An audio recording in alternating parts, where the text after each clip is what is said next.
Good afternoon and welcome to the first session of the Southern Alberta Council on Public Affairs for the fall session 2017. I welcome all of you who are returning to come and attend these sessions, and I met quite a few new people already today. By the way, my beautiful contralto voice is thanks to the smoke. Okay, so we thank Country Kitchen Catering for allowing us to meet here and for preparing our meals. We thank Shaw TV for coming and recording our sessions, and the University of Lethbridge for being a continuing sponsor. We also have the Herald and various media here to make sure that people know what we're doing.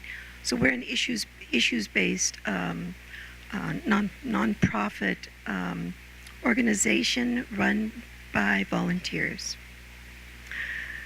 The way this works is we have half an hour of our talk by our speaker, then we have half an hour during which time we have lunch, and for those of you having coffee, have coffee and discuss the session and come up with your questions, and then at 1 o'clock we have a question and answer session.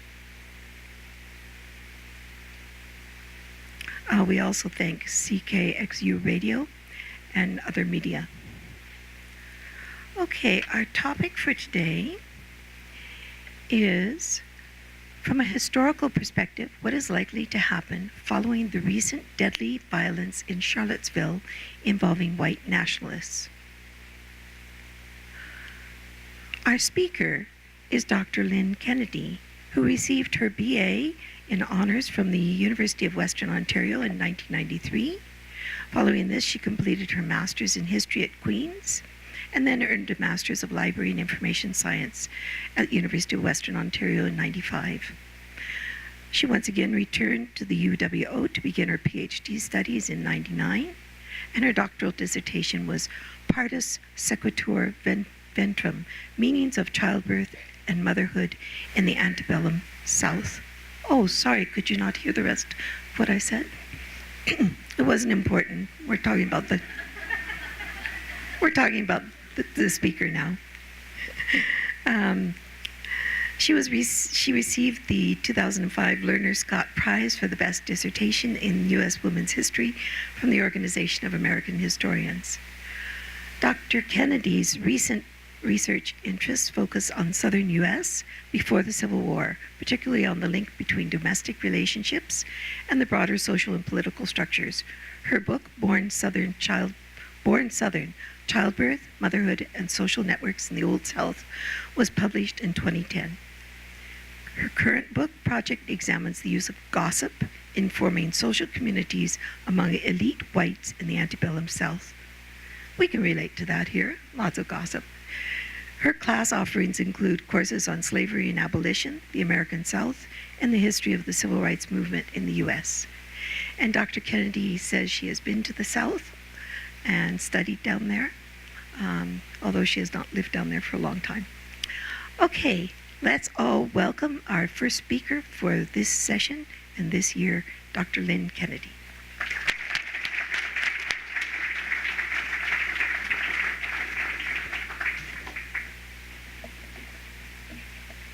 I'm sorry if you can't see me over the podium. I know I'm a little short. Okay. So I'd like to thank SACPA for inviting me today and to acknowledge... Yeah? You try again. Okay, I'd like to thank SACPA. You just wanted me to say that again, right? I'd like to thank SACPA for inviting me today, and to acknowledge that we are on Treaty 7 land, which I think is a good reminder of our own lingering issues of race and community.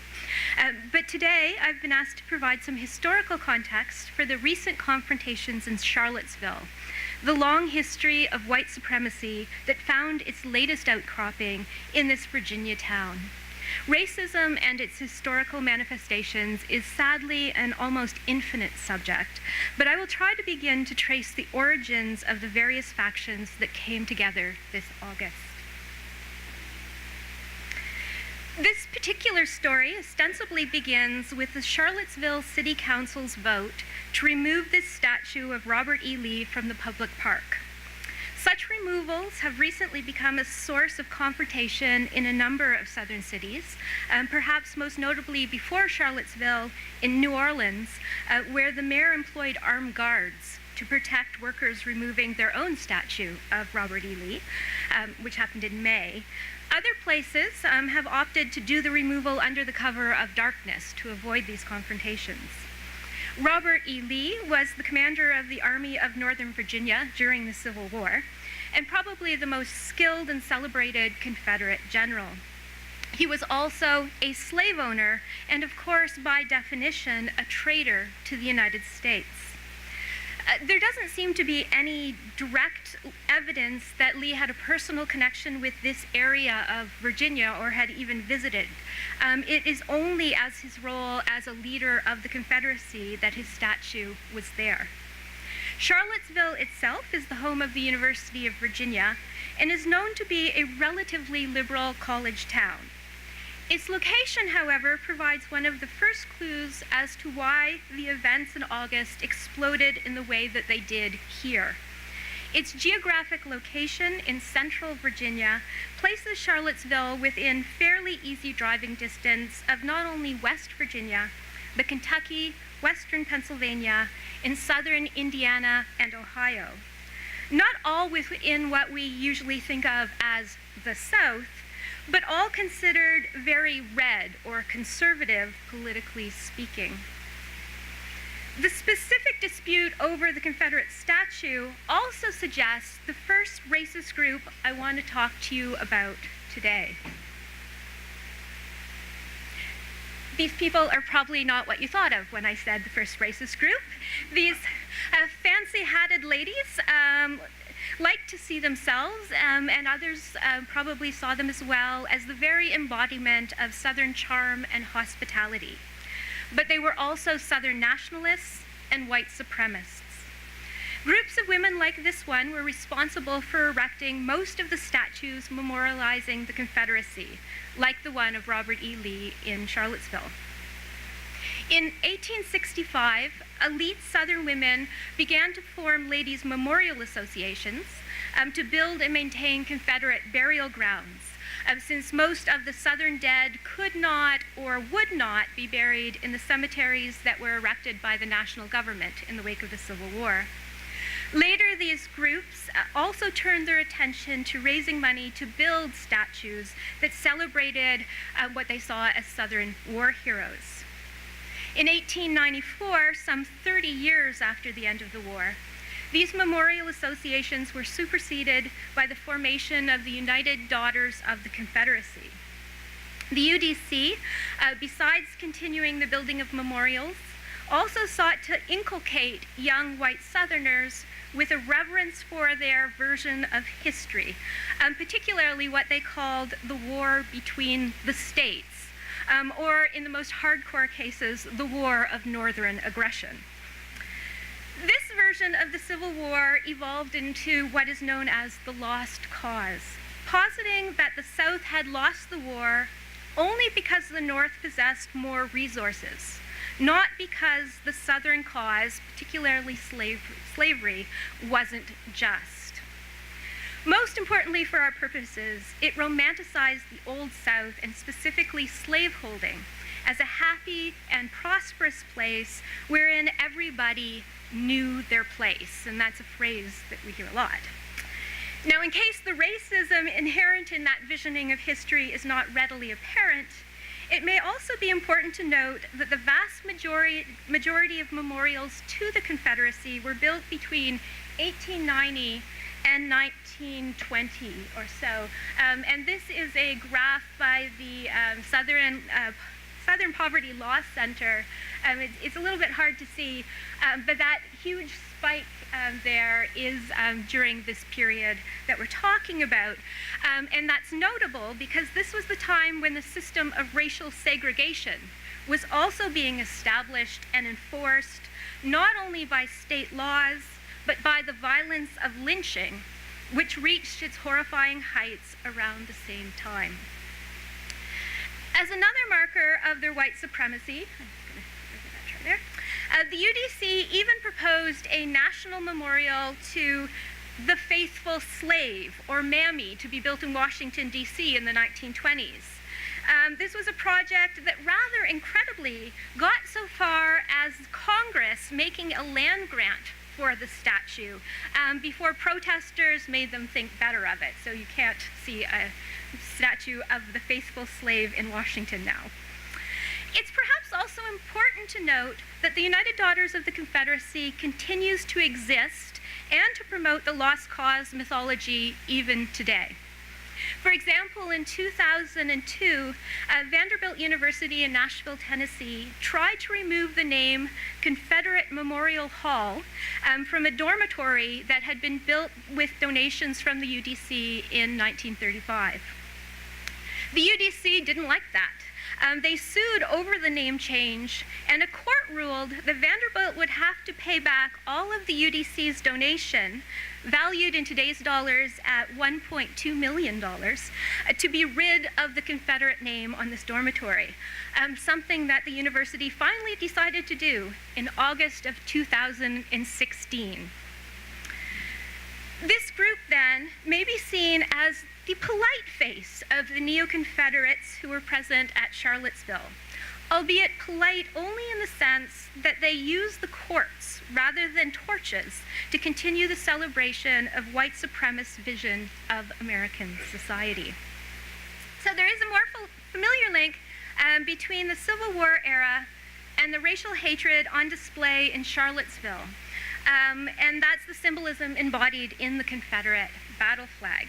So, talking about the Confederate battle flag, what is perhaps most noteworthy about this flag is that its use as a political statement, including its flying on a number of southern state houses, largely dates not from the Civil War, but from the mid-1950s, and specifically the Supreme Court's Brown versus Board of Education decision that ordered the end of racial segregation in public schools. The popularity of the flag as a symbol against desegregation should leave little doubt of the racial message it seeks to convey.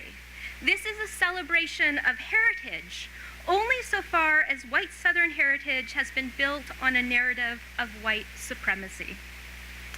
And yet, it has become a source of confusing symbolism, at least to some, because of its ubiquity. Notably, the picture on the right is not a political rally, but a college football game at Ole Miss, the University of Mississippi. Even as more and more African American student athletes took the field, at least after 1972 when the football team began to desegregate, the Ole Miss Rebels continued to be cheered on by Confederate flag-waving fans.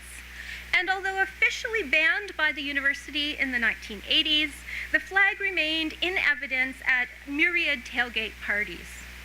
Besides football, Ole Miss is perhaps most renowned for its extremely violent desegregation in 1962 that involved multiple court orders, a riot that injured over 300 and killed 2, and which required the ongoing presence of U.S. Marshals to protect the African American students from the local Klan.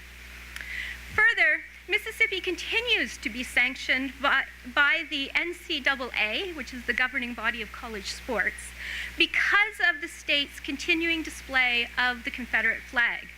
South Carolina also faced these sanctions until they finally took down the flag from the state capitol after the murder of 9 black Charlestonians in their church in 2015. I bring these examples up to suggest that you shouldn't actually be confused by the symbolism of this flag, despite its integration into Southern culture. Because whatever else it means, the flying of the flag has been grounded in the defense of segregation and the celebration of white supremacy. It is not an innocuous homage to someone's ancestors or heritage. I'd also add that the display of the Confederate flag in a northern context is even less defensible as a sort of heritage. So we might well ask a number of people in this city with Confederate flag license plates on their trucks just what it is they think they are saying.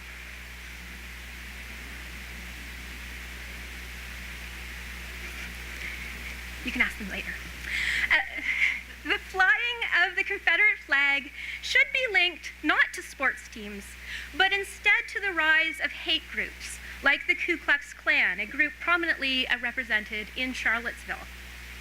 After the Civil War, faced with the emancipation of their slaves and the occupation of Northern forces, angry white Southerners formed various organizations that were meant to terrorize the freedmen and prevent them from claiming any of their newly won civil rights. The Ku Klux Klan itself was formed in Tennessee in 1866 by a group of ex-Confederate officers, including Nathaniel Bedford Forrest, who likely has numerous statues erected to him throughout the South. The KKK in particular gained national prominence because their violent acts led to a congressional investigation and a law banning this organization in the 1870s, although many other hate groups sprang up in its wake with different names. And the KKK itself has continued to reemerge to prominence at various times in American history. In 1915 and on into the 1920s, for example, the Klan relaunched itself as a sort of social or civic club, as they identified, complete with a ladies' auxiliary and mail order robes. This version of the Klan tended to be as much anti-Catholic and anti-Jewish as anti-Black. And interestingly, it also tended to be most visible not in the South, but in the Midwest, especially in states like Ohio and Indiana, which notably also seemed to provide a large number of the marchers in Charlottesville. There were also, lest we feel too smug, multiple branches of the Klan in Canada. Apparently Saskatchewan was a bit of a hotbed. This 1920s version of the Klan largely fizzled out in 1925 after a scandal involving sex, murder, and a grand wizard of the Klan that destroyed any moral or civic pretensions that they had sought to claim. But the Klan would again reemerge in the mid-1950s after the Supreme Court ordered the desegregation of schools with all deliberate speed. This motivating event meant, of course, that their hatred turned back to mostly focus on African Americans. But while membership seemed to swell during the civil rights era of the late 1950s and 1960s, most of these Klan members were local in their organizational structure. Often they fought each other as much as terrorizing others. And at this time, the KKK was also considered by some Southerners to be an organization of the lower classes. Which is not to say that most or more elite Southerners were not also racist. They just tended to belong to groups like the White Citizens Council that use their economic and political power rather than direct violence to maintain white supremacy. This White Citizens Council, after fading a bit in the 1970s, reemerged as something called the Council of Conservative Citizens, and again, it still exists today. You can visit their website. I also note the existence of this latter group because I think we tend to get distracted by the pageantry of hate embodied by the KKK's crazy costumes and burning crosses. But we should not be distracted from the more polite, but also more insidious expressions of racism that today express themselves not through erecting statues or lynchings, but through redistricting and dismantling civil rights and affirmative action laws that were achieved during the civil rights era.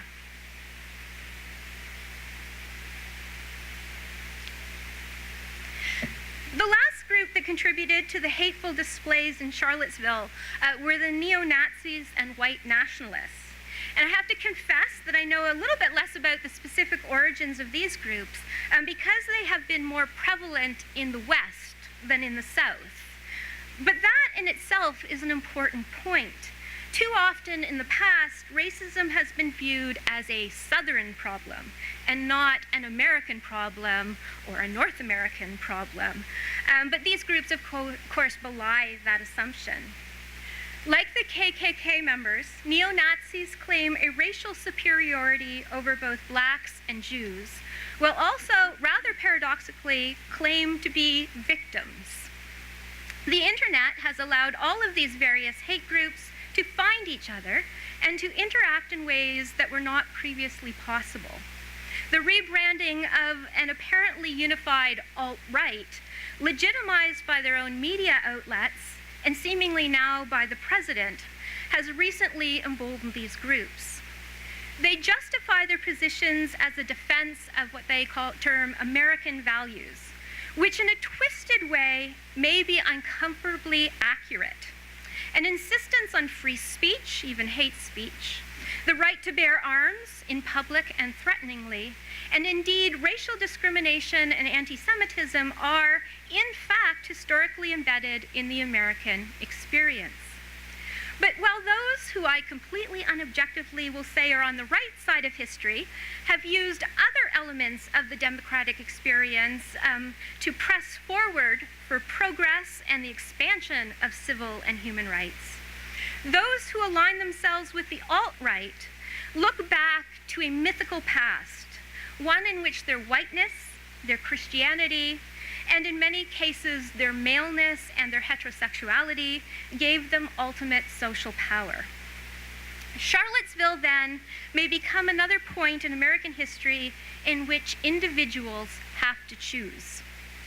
Donald Trump's response to Charlottesville was not only a failure in leadership and morally reprehensible, but also factually wrong on a number of fronts. The decision, for example, to take down Lee's statue was in fact made by the local level while the hate groups were outsiders, although he flipped that when he was talking about that. And the decision was made because Lee, because he was a slaveholder, but because he was a traitor to the United States and fought in defense of slavery. So Washington's statues are in no imminent danger because that's not why his statues were erected. But more importantly, I think, Trump made another assertion that there were good people on both sides of the protest. And perhaps the time has come to ponder if you really can be a good person, if you ought to walk alongside those bearing torches and screaming racist epithets. Further, is being silent an option or excuse in the face of not only this overt racism, but in less overt and more insidious circumstances? And to help you consider this, it may be useful to turn to the words of Martin Luther King Jr., who wrote in his letter from a Birmingham jail, quote, "I have almost reached the regrettable conclusion that the Negro's great stumbling block in his stride toward freedom is not the white citizens' counselor or the Ku Klux Klanner, but the white moderate, who is more devoted to order than to justice, who prefers a negative peace, which is the absence of tension, to a positive peace, which is the presence of justice." So to conclude on a more personal and perhaps a more hopeful note, I wanted to note that I teach a fourth-year seminar on civil rights that, while it includes discussion of the hateful groups that I've talked about today, focuses more on the valiant struggle of leaders like King, and just as importantly, the ordinary people who risked a great deal to create a more just world. My students, mostly white and middle class, are self-selected to care about these issues, but still it is a struggle for them to confront this painful history. The horrors of lynching, the frustrations of not only large political injustices, but the day-to-day injustices of racism. And perhaps most infuriating to the young and hopeful, the fact that this is a problem that has proven so difficult to remedy. Increasingly and sadly, I don't have to convince these students that the struggle wasn't that long ago. And by the end of the class, many of them have also begun to realize that it is also not that far away. And they begin to look for ways to create more justice in their own worlds. Now, I would never claim to transform these students. Racism and social inequality are too ingrained in all elements of our society for them or for me to overcome totally, to get rid of its inherited lessons. But I do hope and believe that I've given them a better understanding of the context in which racism was constructed and perhaps the tools to look at things in a different way, to question their social assumptions about how the world is and ought to be, and to question their own privileges and prejudices within it. And I hope I have given you at least the beginnings of the same. Thank you.